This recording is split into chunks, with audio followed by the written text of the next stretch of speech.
अस्सलाम वालेकुम स्टूडेंट्स, आज हम डिस्कस करने जा रहे हैं नेक्स्ट सीरीज, ठीक है, डायनामिक्स की। और अगर आप मेरे यूट्यूब चैनल पर नए हैं तो प्लीज़ मेरे चैनल को सब्सक्राइब कीजिए, लाइक कीजिए और दोस्तों के साथ शेयर कीजिए। और इसकी तमाम तर सीरीज जो हैं, जो रिमेनिंग डिस्कस हो चुकी हैं, उन तमाम की लिंक्स जो हैं वो आपको इस वीडियो के डिस्क्रिप्शन बॉक्स में मिल जाएंगे। तो वहाँ से आप क्लिक करके बाकी तमाम तर MCQs भी काइनेमेटिक्स से रिलेटेड, ठीक है, मेजरमेंट से रिलेटेड और इस डायनामिक्स चैप्टर से रिलेटेड भी और भी बहुत सारे MCQs अपलोड हो चुके हैं, तो वो जाके वहाँ पर आप देख सकते हैं। तो चलते हैं जी 26 MCQ की तरफ। तो यहाँ पे ये बहुत इंटरेस्टिंग है, बहुत ज़्यादा इंपॉर्टेंट है। इस तरह का न्यूमेरिकल जो होते हैं ख़ासतौर पे वो जो आप बड़ी क्लासेस में जाएंगे, BS में या BSc में या MSc में, वहाँ पे क्विज में भी ऐसे सवाल आते हैं, ठीक है। तो हमारे पास क्वेश्चन नंबर 26 है कि 2 ब्लॉक्स हैं, ठीक है, X एंड Y। ये हमारे पास X ब्लॉक है, ये Y ब्लॉक है, ठीक है, ऑफ मैस। इनके मैसेज कैसे हैं कि X का मैस कितना है, सिर्फ M है, और Y का कितना है, 3M respectively, are accelerated for a smooth horizontal surface by a force F applied to block X as shown in figure. उसको ना एक ब्लॉक के ऊपर इसको घसीटा जा रहा है, ठीक है, एक्सेलरेट किया जा रहा है, कितनी फोर्स के साथ, F के साथ। और इससे बिल्कुल सेम रिलेटेड हम क्वेश्चन जो है वो पीछे लास्ट सीरीज में कर चुके हैं, ठीक है। आप चाहें तो वहाँ पर जाकर इसकी डिटेल वीडियो देख सकते हैं, ठीक है। ये क्वेश्चन हम पीछे डिस्कस कर चुके हैं, इन दोनों का सेम मेथड है, ठीक है। वहाँ पे वो किसी भी तरीके से आपसे पूछ सकता है और आपने सेम मेथड के साथ आप इसे सॉल्व कर सकते हैं। क्वेश्चन नंबर 23 लास्ट और पार्ट 5 में देख सकते हैं, डायनामिक्स के पार्ट 5 में, ठीक है। तो यहाँ पर देखें कि हमारे पास यहाँ पे ये what is the magnitude of the force on the block X on Y। X on Y होगा, तो आप किस तरीके से इसको सॉल्व करेंगे। तो सबसे पहले देखें कि हमारे पास आपने क्या करना है, नेट फोर्स भी निकाल लेनी है, नेट मैस भी निकाल लेना है, और उसके बाद आपने जस्ट उसकी एक्सेलरेशन फाइंड कर लेंगे। जब एक्सेलरेशन पता चल जाएगा तो हम उसकी फोर्स फाइंड कर सकते हैं। तो यहाँ पे देखें कि हमारे पास नेट फोर्स कितनी है, सिर्फ हमारे पास जो फोर्स लग रही है वो सिर्फ F है, और यहाँ पे F इक्वल है MA के।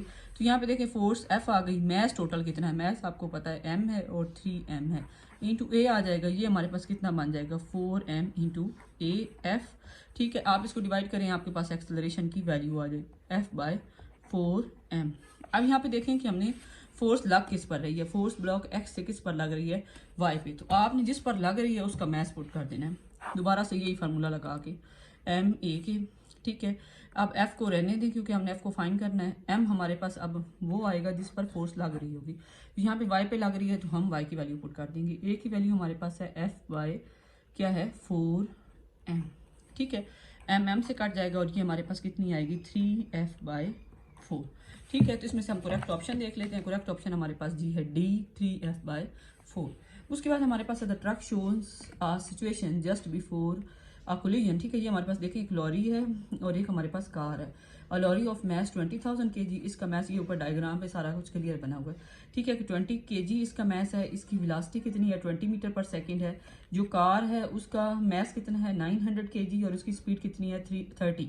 और आप ये देख रहे होंगे कि ये दोनों अपोजिट डायरेक्शन में मूव कर रहे हैं, ठीक है। वो कहता है कि हमारे पास what is the magnitude of total momentum. बस आप इसका यहाँ से देकर ना दोनों को मतलब MV है, ये भी MV दिया गया है, आप टोटल मोमेंटम बता दें। तो वो बहुत आसान है कि आपने क्या करना है, लॉरी का मोमेंटम फाइंड कर लेना, उसके बाद कार का फाइंड कर लेना, दोनों को माइनस कर देना और आपके पास इसका आंसर आ जाएगा। यहाँ पे देखें कि हमारे पास मोमेंटम ऑफ लॉरी, ठीक है। हमारे पास जो बड़ी गाड़ी है उसका मोमेंटम हम कैसे फाइंड करेंगे, MV कर देंगे। अब देखें कि हमारे पास इसका मैस कितना है, 20,000 है, और इसकी स्पीड कितनी है, 20 है। दोनों को मल्टीप्लाई करें, आपका आराम से 2 जो है हमारे पास 2 जो है उसको 2 से मल्टीप्लाई करें तो 4 आ जाएगा, और साथ जो जीरोज हैं, ठीक है, एक ये 0 है और 4 और एक 5, तो हमारे पास पावर में वैल्यू आएगी 4 × 5, ठीक है, NS। ये जी हमारे पास लॉरी का मोमेंटम आ गया। अब हम किसका फाइंड करेंगे, कार का फाइंड करेंगे। तो कार का मोमेंटम ऑफ कार, ठीक है। अब मोमेंटम ऑफ कार के लिए सिंपल इन दोनों वैल्यूज को मल्टीप्लाई कर देना है। 20 को मल्टीप्लाई कर देना है, मैस कितना है, 900 है, और हमारे पास वेलोसिटी कितनी है, 20 है। दोनों को मल्टीप्लाई कर दें तो हमारे पास आंसर आ जाएगा 2.7 × 4। अब आपने क्या करना है, दोनों लॉरी और कार अपोजिट डायरेक्शन में मूव कर रही हैं, तो दोनों को क्या कर लेना है, जस्ट माइनस कर देना है। नेट मोमेंटम आ जाएगा आपके पास, नेट मोमेंटम। हमारे पास लॉरी का मोमेंटम कितना है, 4 × 5, 2.7 × 4, माइनस करेंगे तो हमारे पास जो इसका आंसर आएगा वो आएगा 3.73 × 5 NS। ठीक है। तो इस तरह से आप इसे सॉल्व कर सकते हैं। यहाँ पे हमारे पास जो उसने वैल्यू लिखी है वो इस तरह से रखी है, तो हमारे पास कौन सा ऑप्शन करेक्ट होगा? ऑप्शन ए करेक्ट होगा, 373 KNS। हम क्या करेंगे कि यहाँ पे जो 10 5 आया है हमारे पास, इसको हम किस में तब्दील कर देंगे? इसमें से k निकालें तो k की वैल्यू कितनी होती है? 1k 3 के 10⁻³ के बराबर होता है। वो हमारे पास k में तब्दील हो जाएगा। जो 2 बचेगा, ठीक है, उसको हम इसे मल्टीप्लाई कर देंगे तो हमारे पास ये जो डेसिमल है ये भी खत्म हो जाएगा, तो 10KNS आ जाएगा। ठीक है। उसके बाद हम चलते हैं नेक्स्ट MCQ की तरफ। A stream of water from a horse travel horizontally a speed v। ठीक है, हॉर्स है, ठीक है, सॉरी हॉर्स है, तो हॉर्स में से हमारे पास पानी मूव कर रहा है हॉरिजॉन्टली स्पीड v के साथ। The stream strikes a brick wall and falls vertically down it without splashing. ठीक है, तो हमारे पास stream of the water is cylinder of cross sectional area A बताया गया, द वाटर डेंसिटी रो बताई गई, which expression is the force exerted on the wall by the water. अब यहाँ पे देखें कि हमारे पास ये फोर्स वाला जो टॉपिक है ना, ये आप 9th क्लास में पढ़ चुके हैं, ठीक है, और आपने फर्स्ट ईयर में भी इसका फार्मूला जर्नल देखा है। ठीक है, तो आपको अगर ज़बानी याद है फोर्स का फार्मूला, ठीक है, ये वाल के टॉपिक के लिए, तो ये आता है रो ए वी स्क्वायर। और अगर आपको याद नहीं है तो आप इस तरह से इसे निकाल भी सकते हैं। तो हमारे पास यहाँ पे ऑप्शन बी करेक्ट है, ये ज़बानी आपको याद होना चाहिए। ठीक है, force exerted on the wall of the water A rho V square. और अगर आप निकालना चाहते हैं तो उसमें देर लग, थोड़ा सा सॉल्व करना पड़ेगा। एफ हमारे पास किसके बराबर होता है? dp/dt, momentum, change in momentum के बराबर है। अब यहाँ पे देखें कि आपको पता है मोमेंटम की वैल्यू क्या है? mv/dt। यहाँ पे हमारे पास मैस मतलब पानी वक्त के लिहाज से चेंज हो रहा है, तो v को बाहर निकालेंगे, dm/dt कर देंगे। अब m देखें कि आपको पता है कि डेंसिटी, सरफेस मैस डेंसिटी जो होती है वो मैस पर यूनिट वॉल्यूम के बराबर होती है, तो हम m की जगह क्या पुट कर सकते हैं? रो v पुट कर सकते हैं। ठीक है, dt आ जाएगा। अब फिर रो को बाहर निकाल दें तो d रो बाई dt आ जाएगा, और सॉरी रो को बाहर निकालेंगे, यहाँ पे वॉल्यूम को रखेंगे। वॉल्यूम आपको पता है AL, एरिया और लेंथ को मल्टीप्लाई करने से आता है, वो पुट कर दें। ठीक है, d into AL by dt। अब हमारे पास यहाँ पे एरिया कांस्टेंट है, उसको निकाल दें तो dl/dt हमारे पास किसके बराबर होगा? वेलोसिटी के। किसके बराबर होगा? वेलोसिटी के। तो फिर वेलोसिटी और वेलोसिटी को मल्टीप्लाई कर दें तो रो ए वी स्क्वायर आ जाए। तो ये हमारे पास इस तरह से हमने पूरी डिटेल में ऐसे इसकी कर लिया। ठीक है, कैलकुलेशन, तो हमारे पास आंसर आ जाएगा ए रो वी स्क्वायर। उसके बाद हमारे चलते हैं, neutron is in head on elastic collision with stationary nitrogen nucleus. हमारे पास यहाँ पे क्या है कि बहुत सिंपल सी बात है कि यहाँ पे हमारे पास देखें कि आपको पता होना चाहिए कि जो मैस ऑफ, यहाँ पे मैस ऑफ न्यूक्लियस की बात की गई है। किसकी बात की गई है? मैस ऑफ न्यूक्लियस की। ठीक है, हमारे पास आपको पता है कि ये, और एक मैस हमारे पास किसका है?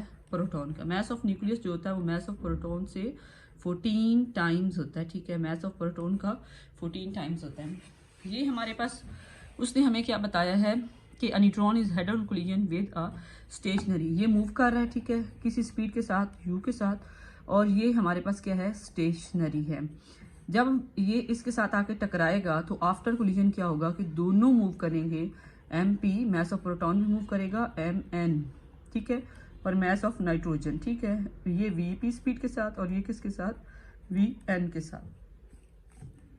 तो आप बताएंगे, उसने कहा है इसका जो मैस है वो ज्यादा है, 14 टाइम्स ऑफ न्यूट्रॉन है the neutron velocity after the collision. तो न्यूट्रॉन जो है क्या वो ज्यादा स्पीड के साथ मूव करेगा, कम स्पीड से मूव करेगा, या रुक जाएगा? ये इसके सारे ऑप्शन दिए हुए हैं। तो आप देखें कि हमारे पास हैवी मैस है, जब उससे टकराएगा तो जाहिर सी बात है वो कम स्पीड के साथ मूव करेगा, तो less in magnitude than its velocity, पहले से कम के साथ मूव करेगा। मतलब अगर आप ये इसकी कैलकुलेशन करना चाहते हैं तो करें, वरना इस तरह से आप इसे याद रख सकते हैं। A ball of mass 80 gram collides with a vertical wall, the ball has velocity 23 centimetre per second. आप इसकी डायग्राम स्केच करना चाहें तो कर सकते हैं।